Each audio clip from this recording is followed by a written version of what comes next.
তো প্রথমেই সকালে উঠে পড়লাম ঘুম থেকে উঠে আমার প্রথম কাজ হচ্ছে গাছপালাগুলো একটু দেখে নেওয়া।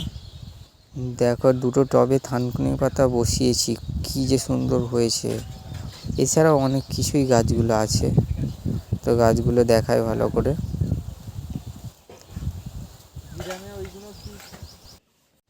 এই যে কুমড়ো শাকটা দেখছো, কুমড়ো শাকটা মা কেটে দিতে বললো, আজকে রান্না করবে। তো আমি কুমড়ো শাকটা ব্লেড দিয়ে কেটে নিচ্ছি, কেটে নিয়ে মাকে দিয়ে দেব। ভালো করে তুলে নিচ্ছি, দিয়ে মাকে গিয়ে আমি দিয়ে দিলাম রান্না করার জন্য। তো আজ আমাদের এখানে ভোট, তো ভোট দেওয়ার জন্য বেরিয়ে পড়লাম। তো আমার বন্ধুদেরকে ডাকতে যাই, ভোটের কার্ড ও ফর্মটা নিয়ে বেরিয়ে পড়লাম।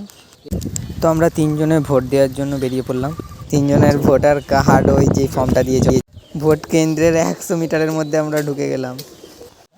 তো আমরা ভোট দেওয়া কমপ্লিট করে বাইরে চলে এলাম। দেখো ভোট দিয়ে আমাদের হাতটা দেখি।